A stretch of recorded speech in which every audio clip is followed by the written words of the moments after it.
The space tram jolted as if it had just stepped on a cosmic Lego, and that was exactly the moment I chose to confess my love. Not in a quiet corner, not during peaceful starlight drifting over the orbital city. No, I did it while alarms blinked, passengers screamed, and a robotic voice repeated, "Please remain calm," in the least calming tone ever manufactured. I don't know what possessed me. Maybe it was the way her long ears flicked when she laughed, or the soft shimmer in her eyes each time the tram windows reflected passing nebulae. Or maybe the tram's impending mechanical meltdown just made declaring feelings seem like the less dangerous option. I love you," I blurted, loud enough that even the malfunctioning ceiling lights flickered in disbelief. She froze. Her ears, elegant and tapering like sculpted silver leaves, stiffened as if standing at full alert. The entire universe seemed to hold its breath. Then her eyes filled with tears, actual tears, glowing faintly like droplets of liquid moonlight. I panicked instantly. I'm talking full system shutdown panic. My brain performed a spectacular crash, complete with error messages and imaginary smoke. "Oh no, no, no, no, don't cry." Was it something I said?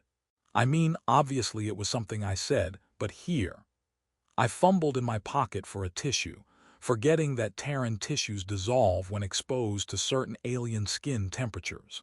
It turned into mush in her palm, melting like it had just given up on life entirely. "Right, great, fantastic, I've invented emotional soup." A passenger 3 seats away snickered. The tram jolted again, throwing me off balance and into the armrest. She finally inhaled, a trembling, shaky breath, and whispered, "You shouldn't have said that." Was my timing that bad? I asked, because if it's timing, I can redo it. We can pretend I didn't say it, rewind the universe, start over. "It's not about timing," she said, wiping her glowing tears with her wrist. "It's about what your words awakened." My heart did a somersault. Awakened. Like emotionally awakened or ancient cosmic curse awakened. Because those are very different levels of panic. Her ears twitched, the motion so delicate it stirred a faint ripple of iridescent light around their edges. She didn't answer. Which was, frankly, alarming. The tram finally steadied itself, hovering through the last tunnel toward the orbital city's central dome. The lights flickered back to their normal, non-panicked brightness. Passengers relaxed, but she didn't. She just stared at me, as if she was waiting for something, or fearing something that hadn't yet arrived. We stepped off the tram onto the Skybridge walkway, where translucent panels glowed beneath our feet, mapping constellations under the glass. I tried to lighten the mood before I imploded. "So, about the tears, I swear I didn't mean to cause a planetary incident." Her lips curved, but the smile failed halfway. "It's not your fault, you didn't know." "Know what?" "That I'm socially awkward. Because that part's pretty obvious to most species with functioning retinas." Her laugh came out soft, shaky, but it was still a laugh. Her ears relaxed slightly, lowering from their rigid alarm posture. "My people, the Lethari, we aren't supposed to hear those words from an outsider." I frowned. "Why? Are humans known for being overly dramatic? Because, okay, yes, guilty, but—" "It triggers something," she whispered. "Something old."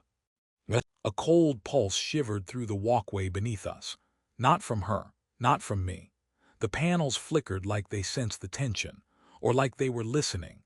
The stars mapped under our feet rearranged themselves, just a subtle shift, but enough that even the system's automated announcer stuttered mid-sentence. She flinched. "It's beginning."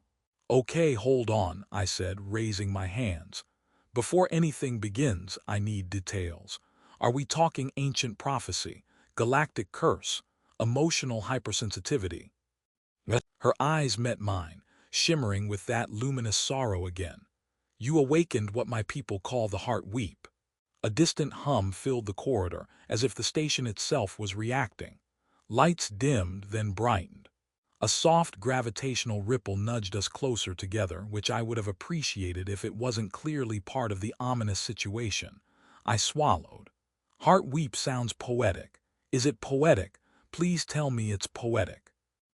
"It's a curse," she said simply.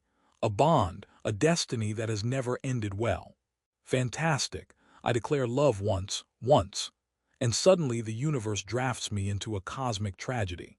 Just to clarify, I said, when you say never ended well, do you mean emotionally messy or apocalyptically messy? She blinked. Both. Oh good, I muttered, my favorite combination. The hum around us deepened. Her long ears shimmered brightly, reacting to vibrations only she could sense. She grabbed my hand with a trembling grip, not pulling away but pulling me closer. We have to leave the city, she whispered. Now, before it grows stronger. The walkway flickered again, and for a split second, several stars beneath the glass aligned into the shape of two figures, one human, one Lethari, bound by a spiraling thread of light. Then the pattern dissolved. I stared at it, stunned. So that's bad, right? Very, she said. And somewhere deep in the station, something ancient answered her tears with a low, resonant echo. We fled the orbital city before anything else could flicker, hum, or try to rearrange itself into ominous shapes. She pulled me through a maze of skybridges, her long ears twitching every few seconds as if tracking invisible warnings. I tried to act calm, but I'm pretty sure my face looked like someone had strapped a panic engine to it and set it to maximum thrust. The heartbeat, whatever it was, pulsed around us in faint gravitational ripples that nudged floating lamps, small vending drones, even my hair, at one point making it stand up dramatically like I was trying out for an 80s hollow band. We entered the marketplace dome, a sprawling labyrinth of bioluminescent stalls and alien vendors selling everything from antimatter spices to self-folding socks. The moment we stepped in, one of the floating lanterns drifted toward us, warbling a tone that sounded suspiciously romantic. I waved it away like it was an overeager wedding planner. She kept walking fast, her fingers wrapped tight around my wrist. We should blend in. If the heart weep senses emotional escalation, it reacts. Good, I said, because nothing says emotional stability like dragging a confused human through a glowing bazaar while gravity misbehaves. That earned me a small smile. Progress. We stopped at a stall selling shimmering cloaks woven from quantum thread. A Lethari vendor, ears long and elegantly curved, looked at us, tilted his head and sighed. Oh no, one of those bonds again. He adjusted his goggles. Child, you're leaking light. She quickly wiped her cheeks. Even her tears seemed embarrassed to be caught. It's starting faster than I expected. I frowned. Is this normal? Normal, the vendor snorted. Son, the last time a heart weep awakened, 3 moons cracked, and one poet wrote a 5-volume saga complaining about it. I winced. The moons sound bad, but honestly the saga worries me more. She tugged me away, muttering apologies to the vendor while I waved awkwardly like a malfunctioning robot. We continued deeper into the bazaar, passing through a section where gravity fluctuated just enough that fruit baskets occasionally hovered. One pear-like thing floated up, booped me on the forehead, then drifted away with all the dignity of a small offended cloud. Okay, I whispered. Tiny floating fruit is usually not a sign of a stable destiny. That's because the bond is adjusting to your presence, she said, lowering her voice. The curse learns you, it reacts to you. Great, I said. So I'm basically an emotional Wi-Fi router for doom. Her laugh slipped out again, fragile but warm. You make things lighter than they should be. I think that's just my coping mechanism, I said, and possibly a survival instinct. We reached a quieter section of the market, where crystalline trees lined the walkway and emitted soft chimes as their glass-like leaves touched. She finally slowed, releasing my wrist but staying close. Her long ears leaned toward me unconsciously each time I spoke, as if they couldn't help listening. My people weren't always cursed, she said softly. Long ago, our ancestors formed deep, intimate bonds with other species. Those bonds were powerful, so powerful that a galactic warlord tried to harness them. The result was catastrophic. I raised an eyebrow. Catastrophic like universe ending. Or catastrophic like emotionally messy breakups that destroyed planetary infrastructure. Both, she said. Why is it always both? Because emotions are dangerous, she whispered, especially ours. Love triggered abilities we didn't understand. The galaxies burned for it. I stared at her, then at myself. And you're telling me my confession is what poked this ancient, galaxy-burning phenomenon awake? She nodded. I rubbed my face. I just wanted to be honest. I didn't mean to accidentally kickstart a cosmic crisis. I know, she said. That's why it's stronger. Honesty makes it resonate. Before I could respond, a wave of soft violet light pulsed from beneath us. The crystalline trees hummed louder, the chimes turning melodic. Her ears shot upright. It's here, she whispered. What's here? I clutched a glowing tree trunk for balance. Please don't say destiny, or doom, or giant emotional space whale. She swallowed. The bond is stabilizing. A sudden gravitational shift pulled us closer until we were nearly chest to chest. I tried leaning back, but gravity insisted on shipping us like a determined fanfiction writer. I ended up with my hand awkwardly braced on her shoulder, which did not help anything emotionally or gravitationally. Oh wow, I muttered. This is really dramatic for a Wednesday. She blinked slowly. The glow in her eyes softened, brightened, softened again, the way a star flickers before deciding what kind of future it wants to ignite. We need to find the derelict temple, she whispered. It holds the key to breaking the curse. Where is it? I asked, at the edge of the gray expanse. I froze. The region where starships vanish and navigation AIs have existential crises. She nodded. Fantastic, I sighed. Guess we're taking a romantic trip into cosmic horror. She exhaled a laugh that was half delight, half dread. You don't have to come. I hesitated, looking at her trembling ears, the faint glow still marking her cheeks, the strange pull in the air trying to fuse us into destiny-shaped silhouettes. Yeah, I said quietly, I do. The trees chimed around us as if approving the decision, or warning us it was irreversible. The starship we borrowed, technically borrowed, though the rental clerk definitely shouted something about paperwork as we lifted off, shuddered through the edge of the gray expanse like it was pushing through cold fog made of static. Space here didn't behave properly. Light bent, soundless vibrations pulsed through the hull, and the navigation AI kept muttering things like, "This is fine," in a tone that really meant, "We are absolutely doomed." Her long ears stayed focused forward, sensitive to faint cosmic whispers no human could perceive. Every so often, she'd flinch as if hearing something sharp, then breathe slowly until her ears relaxed again. The curse was reacting stronger the closer we got. I checked our course, which was a generous term for guesstimating direction using increasingly confused maps.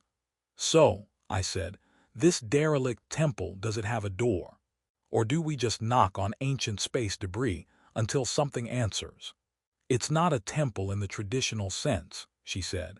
It's a structure built to hold the imprint of the curse. The emotional resonance of past bonds is stored there. Great, I muttered. A museum of heartbreak, exactly what every romantic adventure needs. She smiled faintly. You make this less frightening. Really, because I'm personally terrified. I know, she said softly, but you stay anyway. Before I could respond, the forward screens flickered. A silhouette emerged from the swirling gray static, a massive structure shaped like a spiraling helix, its metallic ribs cracked and overgrown with drifting cosmic dust. The derelict temple floated silently, lit by the faint, shimmering glow of something ancient pulsing deep within it. We docked the ship with all the grace of a confused giant crab. The temple's interior opened before us in a cavern of floating platforms and soft blue energy threads connecting them like cosmic spider silk. Every step we took triggered echoes, literal echoes, humming around us like ghosts clearing their throats. This is pretty, I whispered, in a haunted, we might die here sort of way. She led us toward a central chamber where a crystalline pillar stood, flickering with overlapping silhouettes. As we approached, I realized the silhouettes were figures, Lethari and human-like species intertwined, their forms merging, dissolving, reforming. Each shape flickered with the glow of old grief. She inhaled deeply. These are the ones who came before us, the ones the curse consumed. I stepped closer, quietly, almost reverently. Is there a way to break it? She looked at me with a mixture of fear and hope. The curse feeds on unbalanced bonds. It fuels itself on sacrifice. One partner always gives more than the other. To end it, the bond must be equal. I blinked. Equal how? Emotionally, spiritually, financially. Her laugh trembled. Emotionally. You have to want this connection as much as I do, without hesitation, without regret. Every couple before us fell apart because fear outweighed love. So fear is the enemy. Her ears lowered. It always has been. The chamber pulsed. The crystalline pillar brightened, sending a wave of force through the room that pushed us closer, tighter, until we stood only a breath apart. A gravitational tether locked around us like a cosmic embrace. My heartbeat hammered, but not from terror. Not anymore. I was afraid, I admitted. Afraid of what this meant. Afraid of messing everything up. Afraid the universe would laugh at me for falling in love with someone whose ears could pick up satellite broadcasts. Her lips curled into a trembling smile. And now I want this, I said. Not because destiny says so, because I say so. The chamber responded instantly.